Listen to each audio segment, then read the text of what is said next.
everyone. This is David Stark from WatcherPass.com, your website for movie reviews, interviews, and recommendations. Today, I'm joined by Matt Ogens, the director of Audible, which was released on Netflix on July 1st, 2021. We're going to talk to him in just a second, but first, let's check out the trailer. And while you're watching, if you can like and subscribe to this channel, that would be fantastic. It helps me out a lot. Thank you so much for joining me. This is Matt Ogens, the director of Audible, which is a coming-of-age sports documentary that's released on Netflix on July 1st, 2021. It's a, it has a lot of your standard sports, documentary coming of age story tropes, things that you expect, except that the school is deaf, which I thought was such a fascinating kind of look into this world. And there's just so many amazing kind of scenes in it that we'll talk about. But I first want to know, how did you find this story and this school? Because it seems like such a great, film to talk about. Thank you. Yeah, it came to me in a few ways. I am from DC, Maryland, so I grew up only about 30 minutes away from the school. My family's still there. I'm going there next weekend, actually, this weekend. And my best friend since I was a young kid, is deaf. Mm-hmm. And so because of that, had a little bit of a understanding of the deaf community. And it just so happens fortuitously that early at the beginning of my career, when I was making documentaries, I was also directing commercials, and I landed upon a campaign for a big brand that followed a bunch of different high school football teams around the country, and this was one of them. Wow. So I landed at a school 30 minutes from my house that, in a way, inspired by my best friend, and I stayed in touch with the school for 10 years, trying to get it made, and earning their trust. And I'm glad we waited, because we stumbled upon some great characters and stories. Yeah, I was going to ask you about that, because this is, if you were going to write an inspirational sports script, like this would basically be it, except this all kind of happened in real life. So I was kind of curious, how did you get this set of circumstances? Was it just luck? Did you just kind of check it's just life. Every couple of years, I'd almost have to, in a way, think about new casting, because, the kids graduate. Mm-hmm. And I liked the idea of doing it with a senior. And I just, in going back, when I'd visit my family every year or two, I'd stop by the school, check in, meet, watch a game, and went back, the year that we filmed, and just talked to Amaree. And when I found out, he told me about his relationship with his father, mm-hmm. and I found out about Teddy and his relationship with Jalen. Because of that, it just felt like it, in terms of storytelling, checked a lot of boxes off. Made it personal to Amaree, but also, in a way, he's still, I hope, an avatar for the deaf community. Not, every story is different, and everyone's worthy of a story, but my gut said that he had a lot going on in terms of a character with conflicts and goals. Yeah, no, he definitely did. And the whole kind of, like you said, the whole story of all the different characters and how they interacted was just so fascinating to follow. One thing I really was impressed by, Amaree was an impressive kid already, and then the whole kind of school and community's acceptance of Teddy, that was surprising to me. Maybe I just don't know, maybe that's how high school is. Maybe kids are free to be who they want, but I feel like that's probably not the case, and some of Teddy's experiences after make me feel like that was the case. So was it, do you think it's this community is just kind of more accepting of people because everyone is so different but kind of tied together because of the hearing, or is it just maybe this school has a I think you kind of nailed it, and this is just my observation. I'm not there every day, Mm-hmm.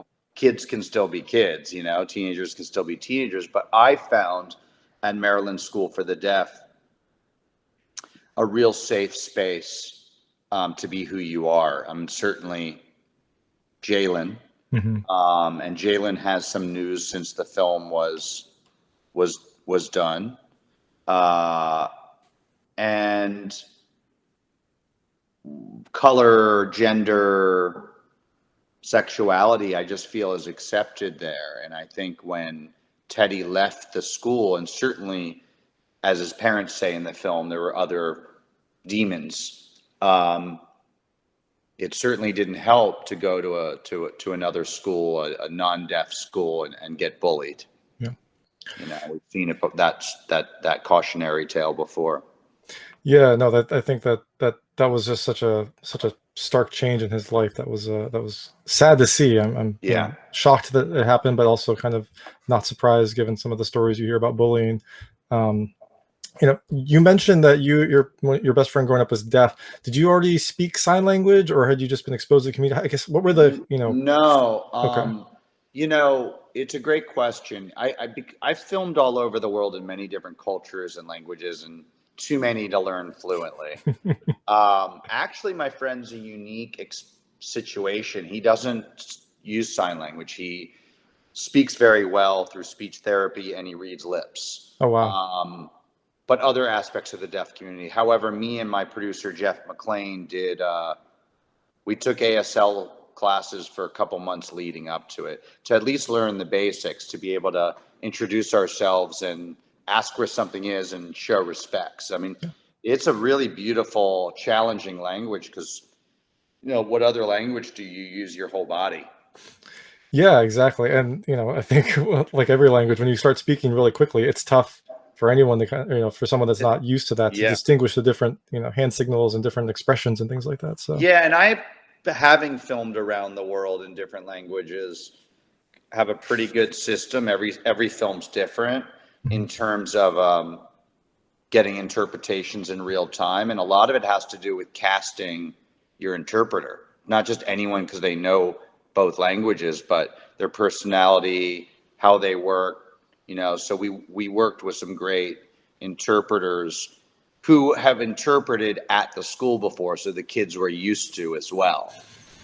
yeah, And a lot of it is just also picking up on their body language, really yeah, focusing on that. It made me lean in and pay attention and be more present and mindful.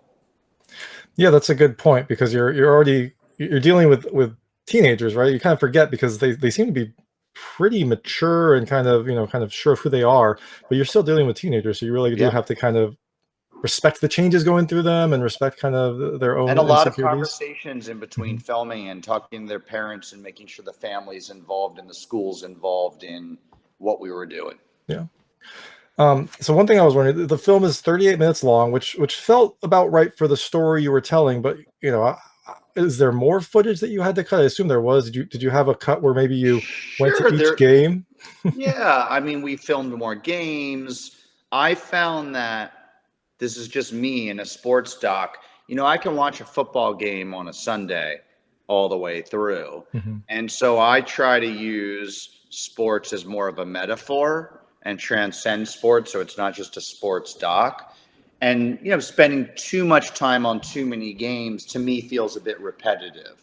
Mhm. We picked two key games that help tell the story.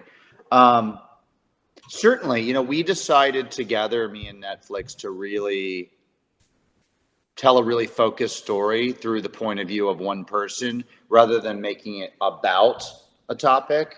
It's through the lens of one person, but certainly opens the door to doing something for another project that's longer form or a series is something we're being asked a lot. Yeah, definitely. And I loved finding out about Amaree and his background and kind of everything going on in his life. But I think some of the things that were most fascinating to me were just kind of the experiences that you take for granted as a, with your hearing, that you Yeah. see recreated in this forum. Like the huddles were so interesting to me, because usually you have people yelling, and there was some yelling and whooping, but there was also a lot less kind of noise in general, cacophony that you would expect at a football game. I thought that was so interesting. The locker room talk was really fascinating. I mean, just Yeah. kind of seeing how that is done when you don't have, the volume that you might expect in a sports movie. I thought that was really, really interesting to see. Yeah, I at things like practices or in school when we were filming, it made me more present to sounds. When they were practicing in the evening and you hear it in the film, you'll hear a dog in the background or a car screeching or, insects at night, and you makes you more present. But I'd also say, Mr. Tucker, the superintendent of the school, told me very early on, we're not silent, we're noisy, and you hear that too. They express themselves, and there's moments in the games that are loud, and we tried to make the film immersive and use music and sound design as a character to make the hearing audience lean in and feel a little bit. Yeah. But by no means is this film just for a hearing audience. It's as much, if not more, for a deaf audience. No, definitely. And so I guess one thing you mentioned that there might be some updates on some of the characters. One thing I was wondering is, the film ended, and I was just curious what happened to everyone after, because they were at such a turning point in their lives. Is there a follow up? Are there maybe college? Yeah, and they're still coming of age. That's true. So going a little bit more out into the real world. There's a big update with Jalen, but to speak for. I'll let him. Yeah. Let the kids speak for themselves. But yeah, they're doing great. That's fantastic. Yeah, I would love if there was a way to update, Netflix with a little sheet after saying this person went here, this person went here, these people are still together. We'll or are they? Who knows? Series or something. Yeah, that would be fantastic. A series would be awesome to see. Well, thank you so much for your time. Thanks, David. This is Matt Ogens, the director of Audible, which is released on Netflix on July 1st, 2021. Thank you. Thank you so much. That was Matt Ogens, the director of the coming-of-age sports documentary Audible, which is releasing on Netflix on July 1st, 2021. If you liked this interview, please like and subscribe to this channel. It helps me out a lot and make sure all my new content goes straight to you. And as always, please go to watcherpass.com for all your movie interviews, reviews, and recommendations. Thank you.